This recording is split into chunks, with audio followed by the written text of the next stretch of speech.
I'm going to start with a question. How many of you are still doing something that you were doing at age 5? Raise your hand.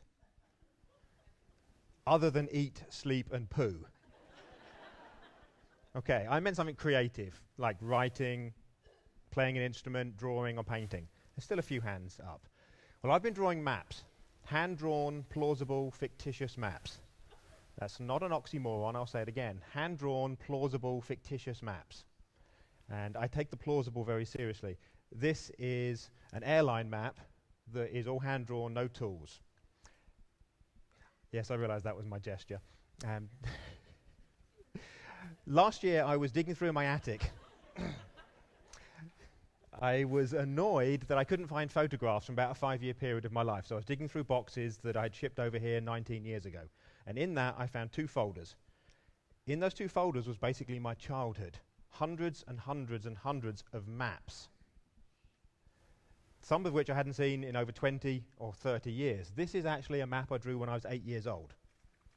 And when I was a child, I used to sit behind my dad and look out the window and imagine what places looked like.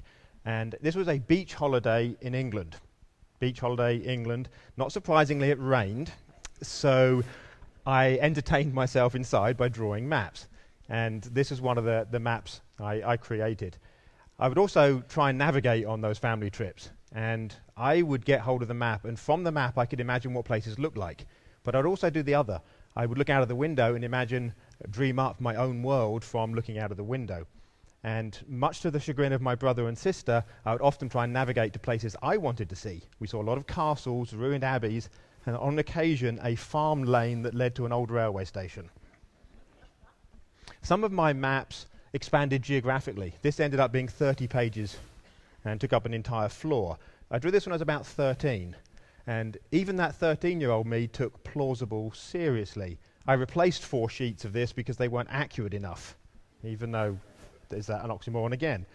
And also my naming conventions weren't that creative. This is a town called Londus on the south coast of an English place. And if you've ever flown to England, my airport called Heathwick is not the most creative. I have since improved my creativity. I now do a lot of research for names. I have made up my own languages. I've made up my own script languages and transliterated them back to English. Some of my maps expanded in detail. This is the same place, but drawn just showing the railway network.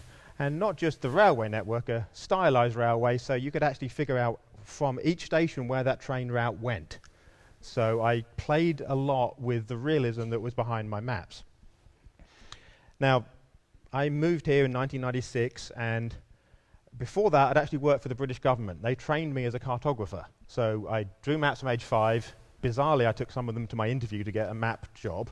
And they hired me, so drawing fake maps got me a real map job. So I was a professional cartographer from age 16. When I moved to Huntsville, I traveled every other week teaching public safety mapping, so people had their 911 maps up to date. And during that period, I would take my fictional maps with me. I sat at an airport one day, drawing my map, and the gentleman sat next to me looked down and said, "Is that a known art form?"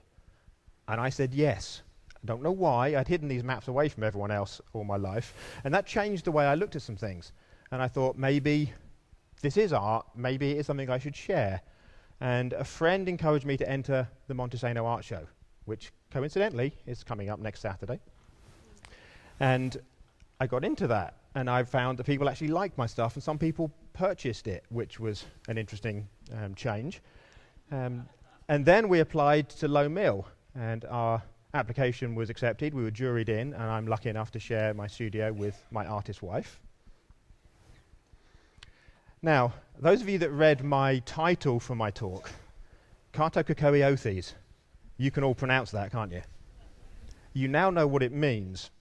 It's compulsion, urge, uncontrollable affliction even, to see maps in everything. All of you, when you came in this building, looked down at the tile floor when you came in the front and went, "Wow, that looks like a map. That could be a city, that could be a hill." Didn't you? When you came in the doors, you looked at the wood grain and went, "Oh, that could be contours. That's a topographic map." Yeah, you're not afflicted. So on your way out, check those out. You probably see something in a piece of toast. I'm going to see the state of Alabama, you might see a face. Okay, one of the styles of maps I do is a commission. Once people liked my stuff, they wanted me to create their own custom map. So this is a time lapse of a map being created to show the way I draw in layers. And this is actually a commission that was done for a retired lieutenant colonel. Everything in his life is incorporated in it. So it's a very unique, artistic commission that displays family members, places he's been, infantry divisions, airports named after someone significant, pets, you name it, it can be in your map.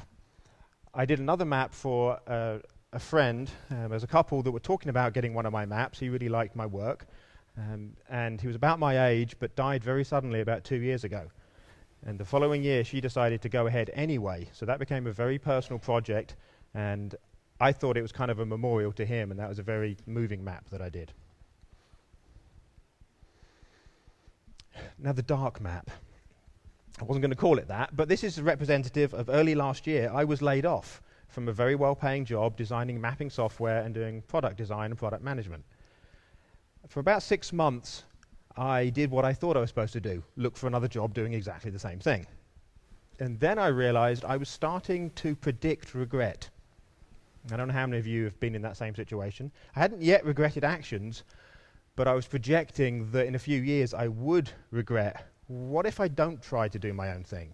What if I don't take that risk and actually do my maps full-time? I'd had a friend who I went to a workshop, and the workshop was to discover your life purpose, which would be really cool for everyone to figure out. Mine was to create and be happy. That might sound a bit trite or cheesy, but I'm happy when I'm creating, and I'm creating because I'm happy, and it kind of goes back and forth. She also told me that I needed that kick of being laid off to actually do my own thing. Any of you need a nudge? just a little nudge. So people have started to like my maps, and they like them more when they understand more about them. So this is a map on wood grain, and I based it in Sweden. I had a couple of people at a show looking at it, mother and daughter, and they studied it for about 20 minutes, and they said, actually, that looks like it's just southeast of Stockholm. And they said it was very realistic, which, yay, cool. But then they pointed to one of the little towns. That wasn't me pointing. They pointed to one of the little towns and said, how did you come up with that name? I said, well, I do a lot of research. I studied the Swedish language. I used Google Translate. I looked at town names. And the daughter said, well, that's the exact town name that my best friend grew up in, 200 miles north of Stockholm. So accidentally, I'd created a real fake place. Not sure if that's true. So I've had some nice fooling people. Some people take my maps home and don't tell their friends they're fictional and try and make them figure out where in the world they are, which I think that's pretty cool as well. So the amount of research that goes into a map is actually quite extensive. I had a family come into the studio with a boy, about 6 or 7. I also had a large Lego structure in the studio at the time, and they were looking around, they chatted for quite a bit, and then they turned to their son and said, look, you can still do the things you're doing now as an adult. Which, like, that's kind of nice. So that's a very good compliment, even if you didn't think it was at the time. It's like, yay, I'm a child. Some of my maps are very detailed, some are less. This is a new series, in case you forget who I am. This is really Cartacacoethes, where I'm looking at something and seeing the potential. So the affliction is really to see something that you already recognize. So how many of you have looked at clouds and seen the shape that you think looks like something? Yeah, you're afflicted as well. But if you saw Australia or map of the United States, that's Cartacacoethes. I'm going to keep saying it until you can say it. This is a rusty piece of metal somewhere at Low Mill. So those of you that know Low Mill, you've now got a challenge to go find where this is. But to me, it looked like a coastline on the Florida Panhandle, so the Gulf Coast, and I've created fictional American places that look like they belong on that piece of metal.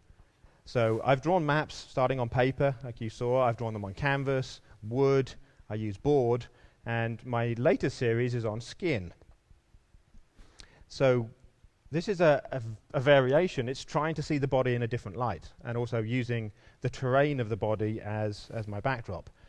So the fictional maps, these are still fictional places set somewhere, belong somewhere on the body, and the body actually informs where it is.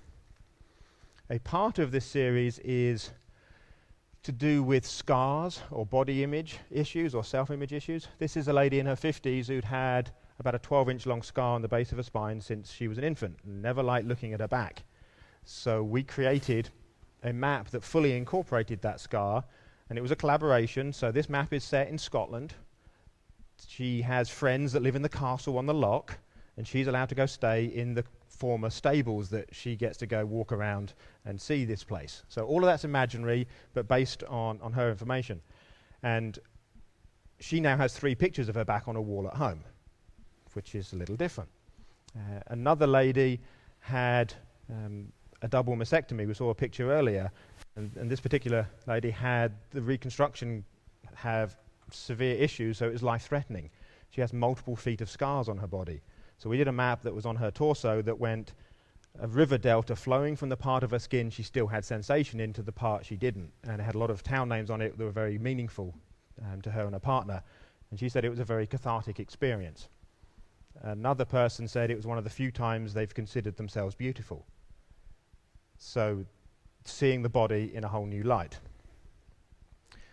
So back to my airline map. The maps that I've drawn my entire life. So I've been drawing maps for over 40 years, fictional ones. I've been drawing maps for other people, real ones, for over 30 years. And I never realized the thing that I was most passionate about, the thing that I was going to do anyway, I could do as a profession.